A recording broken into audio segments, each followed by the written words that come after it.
bienvenidos y gracias por estar con nosotros una vez más. Aquí estamos listos para compartir junto a ustedes la lección de la escuela sabática, la carta de Éfesos, hoy martes 27 de junio.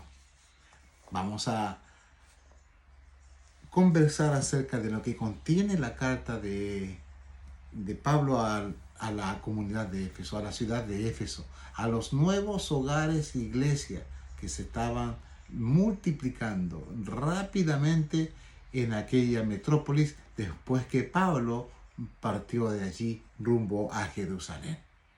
Pero antes de entrar en el tema, les invito a que junto conmigo elevemos una oración a Dios pidiendo su dirección.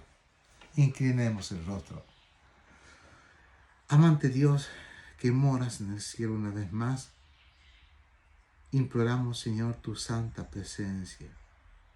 Sin antes primero, queremos pedirte perdón por nuestras faltas, Señor, reconociendo que somos indignos de ser tus portavoces, pero que a través de la sangre de Cristo, nuestro Salvador, tú perdonas, Señor, nuestros pecados, nos limpias de toda maldad y pones, Señor, en nosotros, en nuestros labios, ese carbón encendido y transforma nuestro ser de tal forma para que tus palabras sean las que sean pronunciadas, Señor. Querido Dios, te invito a que te quedes junto con nosotros, con mis hermanos que están al lado de esta cámara, Señor, recibiendo el mensaje ahí en sus hogares, donde ellos quiera que se encuentren, rogándote, Señor, que a cada uno tú los guardes, invitándote a que te quedes con nosotros. Lo pedimos todo en el nombre de Jesús. Amén. Amén. La carta de Efesios a los hermanos de Éfeso, escrita por Pablo desde sus prisiones, algo que él explica en el capítulo 6, versículo 20, estando él en cadenas, manda a Tíquico con esta carta para que Tíquico la lea a las congregaciones, a los hogares e iglesias que hasta el momento seguían multiplicándose en la ciudad de Efesios. La luz del Evangelio había irrumpido en los corazones de los miembros de cada familia, multiplicándose el conocimiento de la verdad en Cristo Jesús, los misterios de la gracia de Dios, y cómo, así como en Pablo había obrado, también estaba obrando en los nuevos creyentes. Algo que le explica en los capítulos 1 y 2. Muchos, hundidos en sus pecados, habían sido rescatados de allí y estaban viviendo una nueva vida en Cristo. Paulatinamente y de esa forma, la iglesia iba creciendo. Y Pablo, desde sus prisiones, no olvidando a las congregaciones de Éfeso, les escribe una carta donde da instrucciones y también advertencias,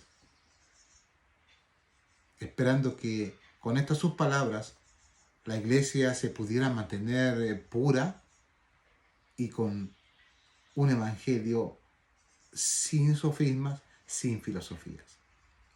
Recordemos que ayer comentábamos que el temor de Pablo era que al partir él de allí, muchos iban a venir a las iglesias como lobos rapaces, tratando de engañar con falsas doctrinas a los nuevos conversos.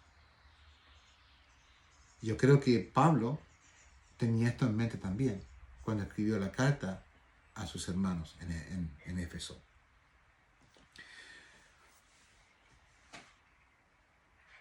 Uno de los puntos que más me trae la atención es el tema de la unidad.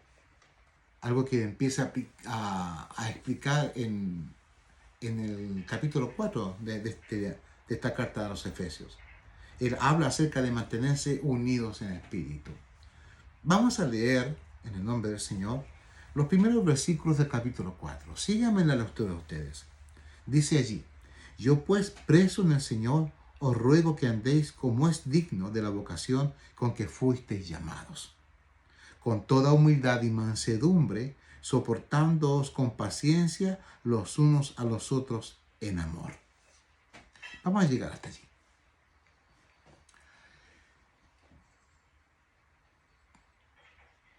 Hay una parte de la profecía en donde el Señor dice que a causa de la maldad el amor de muchos se enfriaría.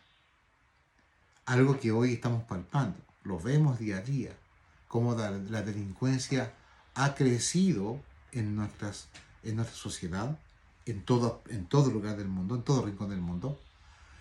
Pero desgraciadamente también la falta de amor se está notando dentro de nuestras congregaciones. Y es por esta razón que el apóstol Pablo, él instruye, dice que tenemos que andar como es digno de la vocación con que hemos sido llamados, con toda humildad y mansedumbre, soportándoos con paciencia los unos a los otros en amor.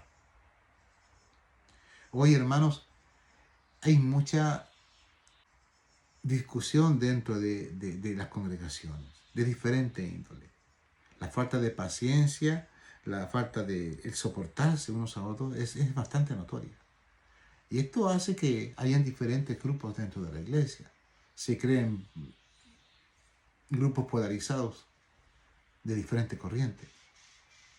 Y es algo a lo cual el Señor nos dice que para evitar esto tenemos que ser humildes y mansos y tenemos que soportarnos unos a los otros, a pesar de las diferencias que podamos tener. A pesar de las diferencias. Solícitos en guardar la unidad del espíritu en el vínculo de la paz.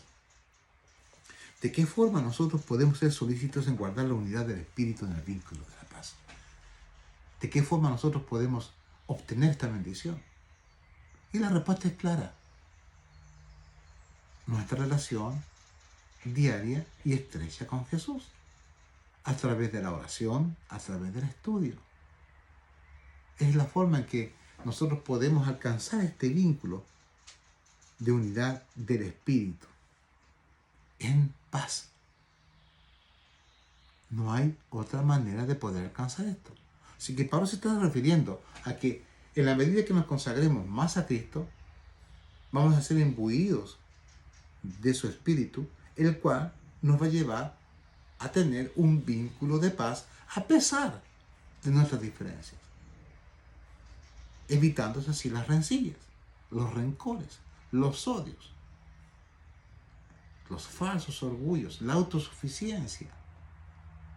Porque vamos a ser humildes, vamos a ser mansos y vamos a estar soportándonos unos a otros. Son puntos que debemos de considerar como serios, porque justamente por la falta de esta característica, la falta de mansedumbre, la falta de humildad, está provocando serios problemas dentro de nuestras congregaciones. Pero también el Señor nos llama a una unidad manteniéndonos dentro de los principios de Dios. Hoy en día se habla mucho de la unidad, sobre todo en las iglesias cristianas en general. Estar unidos a pesar de nuestras diferencias. Se repite lo que yo hace un rato decía dentro de la congregación, referente dentro de la congregación. Pero ahora está hablando acerca de nuestras diferencias doctrinales. Bueno, nosotros como adventistas del séptimo día creemos y guardamos el sábado porque el Señor lo dice en su palabra. Entendemos que el sábado todavía está vigente. El día de reposo del Señor, Dios no lo ha modificado. ¿No es cierto? Bien así. Y es la clave fundamental que está relacionada directamente en la forma como nosotros adoramos a Dios.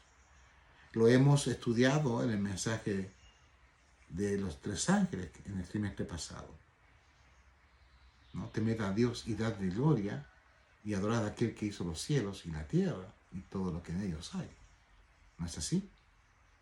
Por lo tanto, ese punto doctrinal es claro para nosotros.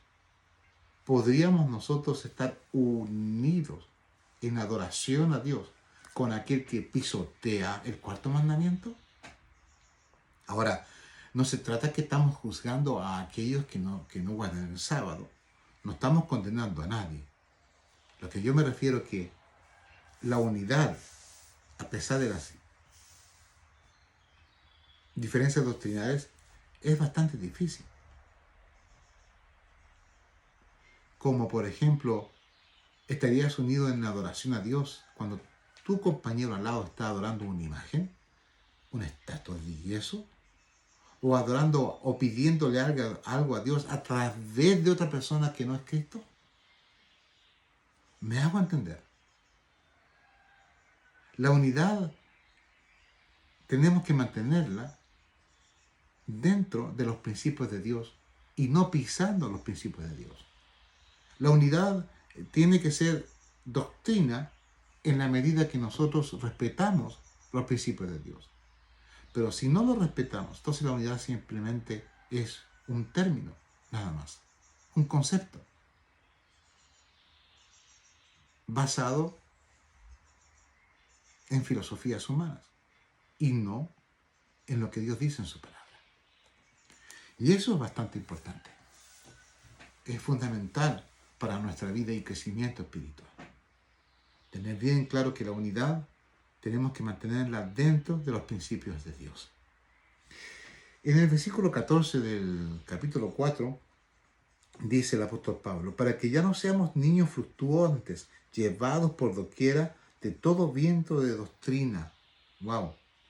Por estratagema de hombres que para engañar emplean con astucia las artimañas del error. ¿Podríamos estar unidos con esta clase de personas? No, ¿cierto? ¿Podría una persona siendo líder que esté en esta posición, en esta actitud, lograr unir la iglesia? Siendo que la iglesia sabe perfectamente qué es lo que debe hacer ante Dios, también lo veo bien difícil. Desgraciadamente, hoy en día, en muchas congregaciones, y nuestras congregaciones no dejan de ser la excepción, existen líderes espirituales que intentan llevar a la iglesia con ideas extrañas que no tienen nada que ver con los principios divinos. Temas como de la música, temas como de la salud, por ejemplo, los instrumentos usados dentro de la casa de Dios, han sido presentados de tal manera que pareciera todo bonito, pero sin embargo está en contrariedad contra los principios de Dios. Y a propósito de este tema, por ejemplo, el apóstol Pablo allí en el capítulo 5 dice: no os embriaguéis con vino en lo cual hay disolución, ante bien ser llenos del Espíritu, ¿no? Hablando entre vosotros con salmos, con himnos y cánticos espirituales, cantando y alabando al Señor en vuestros corazones. Es allí donde nosotros debemos también encontrar la unidad, en la forma como el Señor nos pide que le adoremos, y no permitiendo que ideas provenientes del mundo traten de mezclarse con el Evangelio para hacerlo supuestamente más atractivo, más moderno, más llamativo. Nuestra mente ha sido creada por Dios para estar en armonía con Él. Ese fue su propósito en un principio. Una vez entrando el pecado al mundo, todo se desfiguró. Por lo tanto, todo lo que existe alrededor nuestro no es natural desde el punto de vista de Dios. Todo está deformado. Pero lo que nos presenta la palabra de Dios es el ambiente celestial al cual el Señor nos quiere llevar a vivir. Y para poder comprender lo que en su palabra está escrito respecto a esta espiritualidad, se necesita una relación estrecha con Él para poder escuchar su voz y comprender a qué se refiere con himnos, cánticos espirituales, cantando y alabando al Señor en vuestros corazones. El hombre terrenal no va a poder comprender lo celestial si no está dispuesto a abandonar su yo, sus preferencias, sus propias preferencias en todo ámbito, y no acepta lo que Dios dice en su palabra.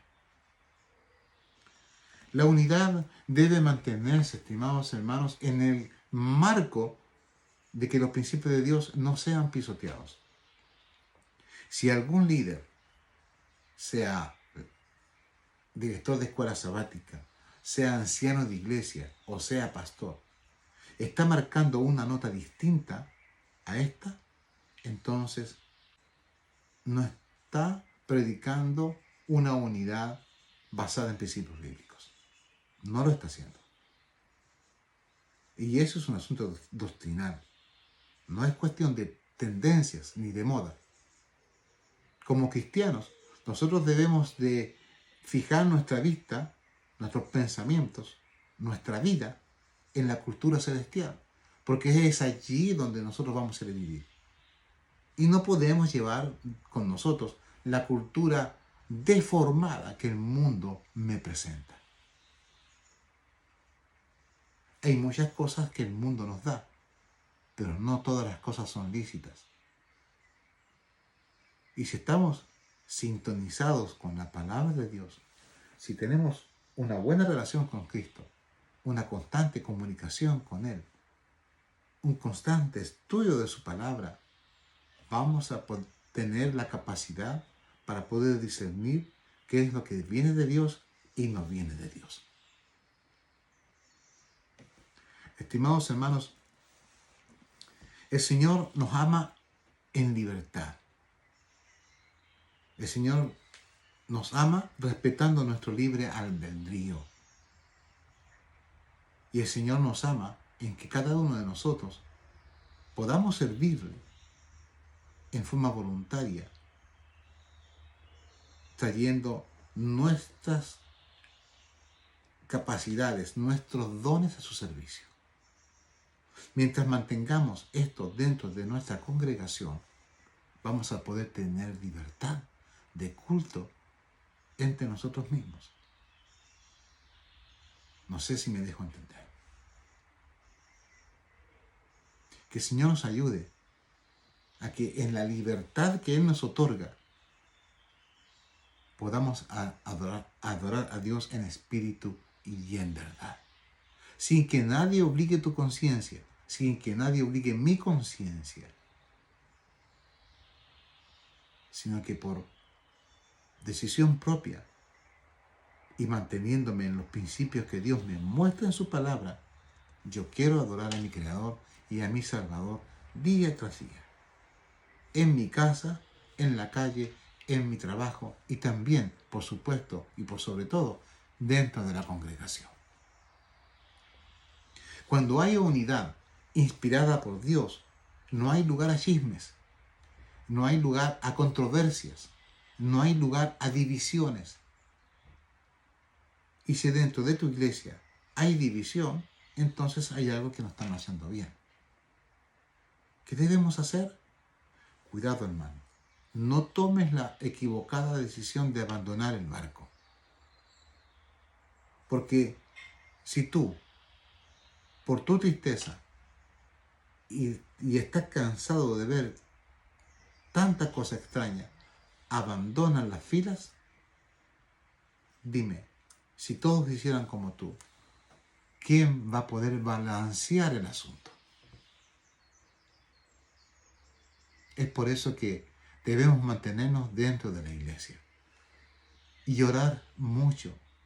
Si vemos que las cosas no están bien, tenemos que orar mucho para que el Señor tome las riendas de la situación y Él maneje las cosas y las mejore. Mantengámonos fieles a Dios, sigámosle sirviendo. De esta forma, así como tú sientes, el Señor te va a mostrar también en tu camino a otras personas que piensan como tú, que creen como tú y que están sufriendo como tú. Dios es el que va a limpiar a su iglesia y no nosotros. Nosotros ocupémonos en servir a los demás y en esparcir la luz del Evangelio. Espero que esta reflexión haya sido de provecho para ti. No te aflijas, sigue adelante, sigamos adelante, vamos, marchemos. El Señor nos espera, ya está pronto a volver y nos espera una gran recompensa arriba en el cielo. Y vamos a ver para atrás y vamos a ver a Cristo y vamos a decir, valió la pena. Yo elijo creer en eso, yo elijo creer en ello. Y, mira, un sabio consejo. Si las personas con las cuales tú te topas en tu congregación, líderes o no, a pesar de que quizás tú has hablado con ellos y ellos no quieren entender, aléjate de ellos, pero no abandones la iglesia. Acércate ahí a otros que piensan como tú y trabajen para el Señor juntitos. En paz, en mansedumbre, oren, arrodíllense, ayunen, únanse para visitarse mutuamente, únanse para juntos estudiar la palabra. Formen grupos pequeños ahí donde viven o en diferentes otros lugares. Prediquen la sana doctrina. Y van a crecer. El Señor no los va a desamparar. Que el Señor les bendiga. Ánimo, ánimo. Que Cristo ya viene pronto. Oremos. Padre querido, gracias, mi Dios, por este momento que hemos tenido de reflexión. No es fácil, Señor, hablar acerca de este tema de la unidad en el Espíritu, porque muchos malentienden este concepto y lo usan mal para apoyar su punto de vista, para apoyar el llamado a que la iglesia se tenga que mantener unidos a pesar de lo que ellos están haciendo, esté equivocado o no. Muchas veces aquellos que alzan la voz en contra del error los llaman de problemáticos, de rebeldes, y que no quieren la unidad de la iglesia.